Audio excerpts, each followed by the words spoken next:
Olá, tudo bem? Nosso estudo de hoje continua sobre o grande conflito. Vamos orar? Querido Deus, nos abençoa, nos dá sabedoria no estudo da Tua Palavra, em nome de Jesus. Amém. A Palavra de Deus é uma segurança para a nossa vida. Ela nos instrui, nos capacita, nos livra do mal. Salmo 119, verso 11 diz assim, guarda a Tua Palavra no meu coração para não pecar contra Ti. No livro de Mateus, no capítulo 24, Jesus fala sobre um período de grande tribulação.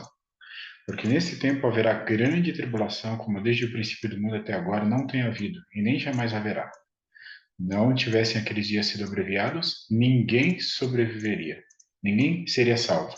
Mas por causa dos escolhidos, tais dias serão abreviados. Então, que período grande de tribulação é esse e como Deus conseguiu abreviá-lo?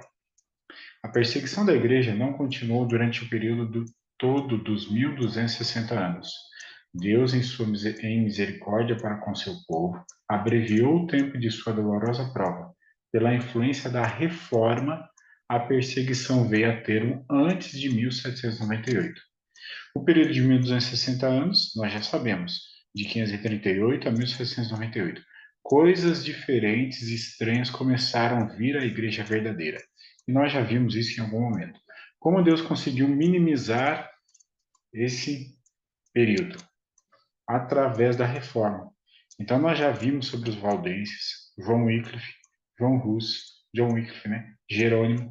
Hoje vamos citar Tyndale e Lutero. E poderíamos também citar John Wesley. Uma vida sem objetivo é uma vida morta. A mente deve deter-se sobre assuntos relacionados com nossos interesses eternos. Os reformadores tinham um propósito de vida. Qual era? Interesses eternos. Toda pessoa deve servir, devem cooperar com Jesus Cristo na grande obra de ajudar os outros. Os reformadores têm isso em mente, ajudar na salvação de outras pessoas, para que outras pessoas conheçam o caminho, a verdade e a vida. Por meio dos teus preceitos consigo o quê? Entendimento. Por isso detesto todo caminho de falsidade. O grande conflito, na página 598, diz assim: a salvação de nossa alma está em jogo. Devemos examinar as Escrituras por nós mesmos, por mais fortes que possam ser nossas convicções, por maior confiança que tenhamos que o ministro sabe o que é a verdade, não seja este o nosso fundamento. Olha essa citação. O céu vale tudo para nós, e se o perdermos, tudo perderemos. Não cesses de falar deste livro da lei. Antes, medita nele dia e noite. Deus falando com Josué diante do grande desafio que ele tem, que é substituir Moisés. Para que tenhas cuidado de fazer segundo tudo quanto nele está escrito. Então farás prosperar o teu caminho e serás bem sucedido. O grande conflito fala das ações de Tyndale. Na página 245, vemos assim: a Bíblia de Wycliffe fora traduzida no texto latino, que continha muitos erros. Lembra de Wycliffe? Ele colocou a Bíblia em inglês na mão do povo. Só que ele usou como base o texto latino. Em 1516, um ano antes do aparecimento das teses de Lutero, Erasmo publicara a sua versão grega e latina do Novo Testamento. Então, Novo Testamento escrito em grego, temos agora o texto. Agora, pela primeira vez, a palavra de Deus era impressa na língua original. Tyndale deveria completar a obra de Wycliffe, dando a Bíblia e a seus compatriotas. Então, Tyndale ajudou a termos uma tradução dos textos originais para o inglês, uma melhor tradução, melhor do que a de Wycliffe. A pretensão romanista de que a igreja dera a Bíblia e de que somente ela a poderia explicar, respondeu Tyndale: sabeis quem ensinou as águias a encontrar a presa? Pois bem, esse mesmo Deus ensina seus filhos famintos a encontrar o Pai em sua palavra. Longe de nos havermos dado as Escrituras, sois vós que a tendes escondido de nós. Então, pensamento da época. Através da igreja vem o conhecimento da palavra. Tyndale diz: não, o mesmo Deus que ensinou as águias a buscar as suas presas ele ensina os seus filhos também famintos da palavra. Olha o que está na promessa de Jesus em João 14. Mas o Consolador, o Espírito Santo, que o Pai enviará em meu nome, esse vos ensinará todas as coisas e vos fará lembrar de tudo que vos tenho dito. Então, quem é o professor, o instrutor, o melhor intérprete? O Espírito Santo. Não ignoremos isso. A palavra de Deus é clara por si mesma. Aparecer qualquer obscuridade em um lugar, o Espírito Santo, que nunca é contrário a si mesmo, em outros lugares explica a obscuridade de maneira mais clara, de modo que não poderá ficar o quê? Dúvida. Quem é? O Espírito Santo. Em todas as gerações, Deus tem enviado suas orientações para repreender o pecado, tanto no mundo como na igreja. Mas o povo deseja que lhe seja falado que coisas agradáveis, e a verdade clara e pura não é aceita. Muitos reformadores, ao iniciarem seu trabalho, decidiram-se a exercer grande prudência ao atacar os pecados da igreja e da nação. Afinal, a igreja é a menina dos olhos de Deus. Esperavam, pelo exemplo de uma vida cristã pura, fazer voltar o povo às doutrinas da Bíblia. Mas o Espírito de Deus veio sobre eles, assim como vieram sobre Elias, impelindo-o a repreender os pecados de um rei ímpio e de um povo apóstata.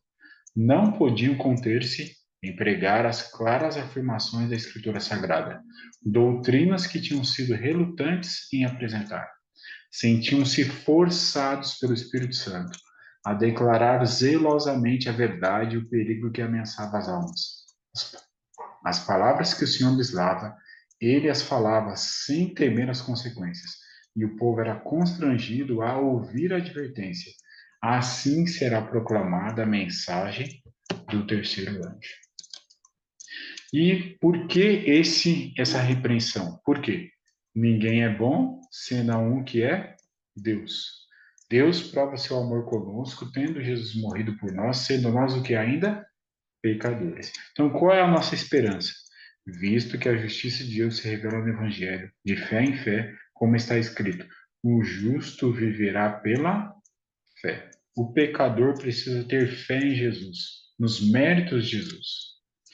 Porque pela graça sois salvos mediante a fé, e isso não vem de vós, é dom de Deus, não de obras, para que ninguém se glorie. Então, poderíamos fazer o melhor. Se Cristo não morre, nasceríamos, cresceríamos, envelheceríamos e morreríamos sem esperança. Era um ponto final.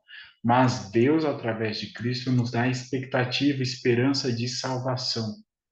E aí, agora vamos viver de qualquer forma? Não, pois somos feitura dele, criados em Cristo Jesus para boas obras, as quais Deus de antemão preparou para que andássemos nelas. Então, percebeu? Da salvação às boas obras, não das boas obras para a salvação. Muitos dignatários, tanto da igreja como do Estado, estavam convictos da verdade de suas teses, mas logo viram que a aceitação dessas verdades implicaria o quê? Grandes mudanças. Sou reavivado pelo estudo da palavra, mas a reforma vem em consequência disso. Haverá necessidade de mudança. Em muitos dos avivamentos ocorridos durante o último meio século, tem estado a operar em maior ou menor grau as mesmas influências que manifestaram em movimentos mais extensos no futuro.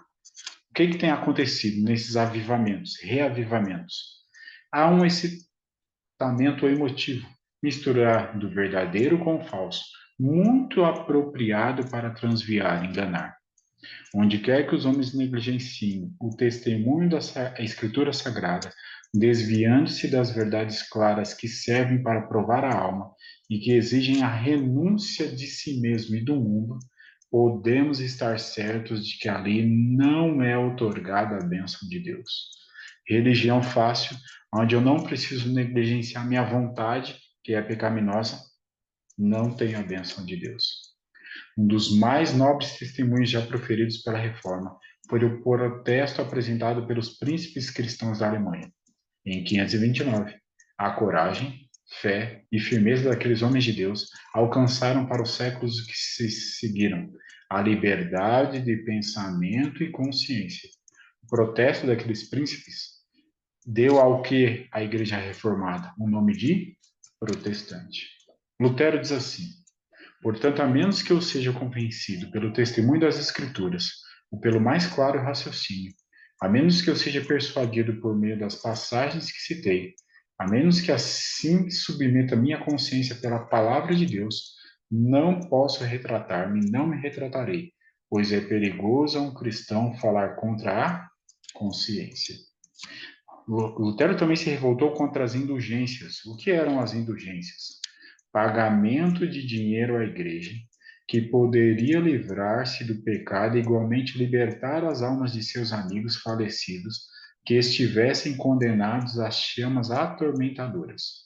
Uma outra maneira de resolver o problema do pecado e um engano porque a alma morre. Assim escreveu ele acerca das universidades. Receio muito que as universidades se revelem grandes portas do inferno, a menos que diligentemente trabalhem para explicar as santas escrituras e gravá-las no coração dos jovens. Não aconselho ninguém a pôr seu filho onde as escrituras não reinem supremas. Lutero falando no grande conflito. Teu primeiro dever é começar pela oração. Roga ao Senhor que te conceda por sua grande misericórdia o verdadeiro entendimento de sua palavra. Não há nenhum intérprete da palavra, senão o autor dessa palavra.